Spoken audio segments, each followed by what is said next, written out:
Like the kids say, you're kind of getting your flowers now after this long career in Iowa. And Ooh, are you calling me old?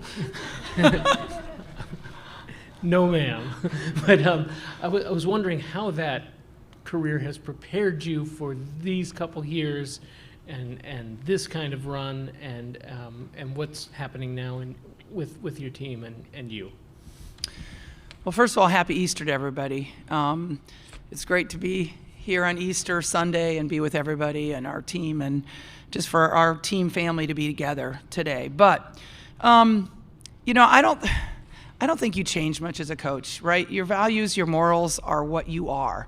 And they're the same as, when you started coaching. I mean, you evolve as a coach as far as X's and O's, and you have to evolve because of the way kids have changed over time, right? I mean, you coach differently because of that. But what you ultimately stand for, what your morals and values are, hopefully they don't change as you have success or have failures. You hopefully are the same person no matter what. And I hope that I'm the same person that I was when my mom and dad raised me. As a seasoned coach. Thank you, Doug. No, I'm just kidding. We're definitely in a movement for women's basketball, not a moment, a movement. Players like Caitlin, players like Angel are helping grow things. From someone who's been around for a few, do you notice that? Do you see that these two players are really a big part of the movement that we've seen for women's hoops the last 2 years or 3 years, really since COVID hit? I do. I mean, it's just has exploded. Women's basketball, women's sports. I mean, I go back to Nebraska volleyball having 90,000 people to watch their match in the football stadium, or our team having 56,000 in the crossover in Kinnick. It is a different time for women's athletics, and it's the best time to be a female athlete. I think that definitely those two players have had something to do with it. I think there's a lot of great players around our country. I mean, you look at Paige and Juju and Hannah. I mean, you could go on and on about the tremendous talent that is coming up. So this is not like the pinnacle, in my opinion. This is just the start of it, and I just hope we keep getting the momentum that we need. And that's why it bothers me when I see people tearing down these great players. Isn't this what we all wanted, is for our game to continue to rise? And so to me, it's a shame when people, not only, adults, when adults are tearing down these women, when all we should be doing is building them up. They're amazing. Nancy Armour, USA Today Sports. Lisa, back here. Yep, thanks. What have you seen from Flage in the last, I'd say, 5-7 games, and how much different is she than she was when you guys played them last year? Yeah, I mean, and I've only had a time to watch a couple of films, okay? But it seems like she has really elevated her game throughout this tournament. I mean, in the last 5 games, she's, averaging 19 points versus 14 on the year. So, I mean, her game is elevated. She's really hard to guard. She just, as a sophomore, seems to have great leadership skills and great emotion. Like, it seems like the team kind of goes, with her emotion. And so she's an unbelievable player. Just wanted to talk about Sid, if we could. 2 things, 2 parts to it. One, when Sid was put into the starting lineup, for you to share the conversation that you had, what you remember, instructions you gave, and just also specific to the system you run, it almost seems like she's like the ideal for it when you look at all of her shot coming, beyond the arc or at the rim. She's gotten more efficient. Did you expect that when she came to the starting lineup specifically? All year long I was telling her, you're the 6th player in our league. You could be starting on every other team. And I loved what she said one time. She said a lot of people jump, when they're not getting the starting position or when they're not getting the playing time, and they jump to where they think the grass is going to be greener. And she said, I stuck with it because I love this place. And that meant so much to me that she made that comment. But I think she has just seamlessly went into the starting lineup. And I think it's because of the style that we play, that we're kind of positionless, so it really doesn't matter what, if you're a 1, 2, 3, or 4, it doesn't really matter. They all do the same things. And so it really was effortless for her to move in there. She's always been confident. She's always been just this tough, like, chip on my shoulder, I'm going to prove you wrong type of kid. So it has been very easy. Now, would I love to have Molly Davis back? certainly would love to have Molly Davis back, but I'm so happy that Sid is showing everybody what she's capable of. You guys got to play LSU last year in the national title game. They have some pieces back from that team, some new pieces. Is there anything that stands out to you about this year's team that is maybe a different challenge that they pose this year compared to last year? I just think they shoot the 3-ball. They rebound so well. They're just an excellent basketball team. And so, it's going to take a complete game by us, but they are, they're pretty balanced. You got 5 people averaging in double figures. That's really hard to guard when you have that kind of balance. And so they have experience, great experience at all their spots. There's just not a lot of weaknesses there. Erica L. Ayala with CBS Sports Coach. Thank Sorry, you. it sounds like it's coming from God right now instead of out here, so I I apologize. will not take credit for that, Okay, certainly not there you on go. today. Yeah, thank you. Okay. Yeah. Okay.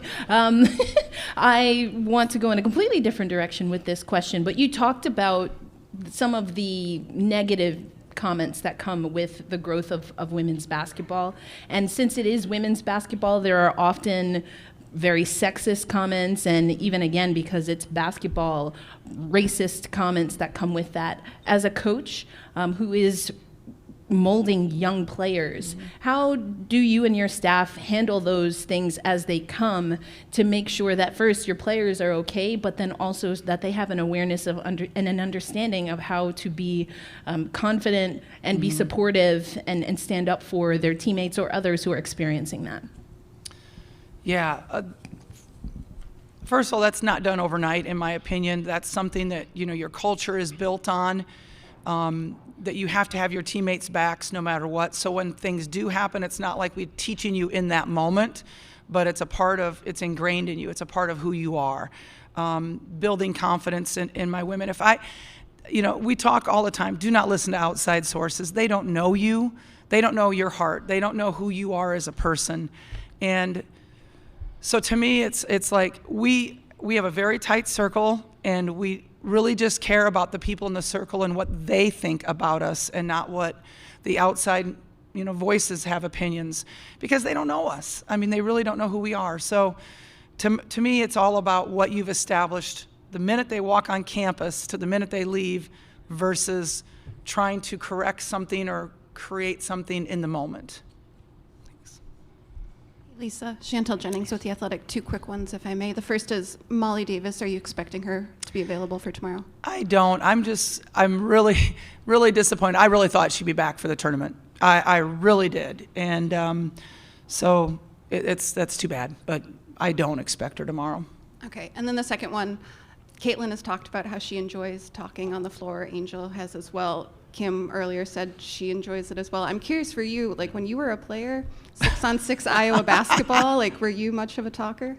You had a lot of time to talk in 6-on-6 because you stood at the half-court line while the other 3 were playing. And so, yeah, you got to know the guard that was guarding you pretty well. But no, I don't know that trash talking was a thing really back then. Maybe it was, and I just don't remember. Maybe, it wasn't where I played, but no, I don't do that to this day. Hi, Lisa. Mark Singulace from the Albany Times-Union. You have 2 very good high-profile teams playing on Monday. One of you is not going to the Final Four. Is it unfortunate this game isn't taking place at the Final Four? And understanding the challenges of putting a bracket together, could they have done a better job of making sure that this didn't happen until Cleveland? Yeah, I'm sure the committee did what they thought was best as far as seeding this. There's a lot of storylines, obviously, that have been created through the bracket, but I don't think the committee sits there and thinks about the storylines. I think they're really trying to just seed the tournament as best as they can, and they felt this is the best way. So do I wish we were facing, I just want to be playing in the Final Four. So, do I play LSU here, there? It doesn't matter. We just want to play our best game tomorrow and try to get there. Owen Sebring, KGAN. Happy Easter, Coach. After she broke the scoring record, Caitlin was asked about what 6-year-old Caitlin would think about where she was at right now. What would 6-year-old Lisa Geske think about, playing in or coaching in 2 straight Elite Eights and where she's at right now? Yeah, I couldn't imagine it. Yeah, I mean, my dad put up a basketball hoop for my 2 older brothers, and they never used it. I'm the one that wore it out and made them take down their bushes so I could shoot from farther out and stuff. But 6-year-old Lisa would have no comprehension of this because you didn't have the role models then. You didn't know what the possibilities were. You didn't know what you could achieve, really. Back then, I mean, we didn't have, people, the Olympic basketball team back then. So that's why role modeling is so important. That's why women need to see women in spots of leadership and of success so that they can become that too. I didn't have that growing up. Angel Reese was just in here talking about how she's played against Caitlin Clark since high school, and clearly a lot of eyes are on the two of them. In your thoughts, what makes their matchup, just the two of them, their leadership, so electrifying? Well, they're both dynamic players. I mean, they're both emotional. They're both passionate about the game. They're highly competitive. They're both excellent at their craft. And so, I think it is naturally going to happen that you talk about the two of them a lot. Go ahead. Yeah, Coach Bluder, Michael Vopel from ESPN.com. It seemed like Caitlin was really intentional about getting the rim yesterday against Colorado, and I know that was something that was a little difficult to do last year in the championship game against LSU. Are there ways you think you can help her do that a little bit better in this matchup tomorrow? Yeah, I think I got to think about that a little bit more, MA, because it is, they're such a good defensive team. They're so long. And she did a great job yesterday. Her 3 wasn't falling, and so she did what a smart basketball player does. Okay, I'm going to score in other ways. I'm going to assist the ball. I'm going to get to the rim. She didn't get to the free throw line yesterday, which is, I don't remember a game where Caitlin has not gotten to the free throw line. That was kind of unusual. But, I'm going to have to figure out ways for her to get to the rim because, LSU is just so good, and I haven't done that yet,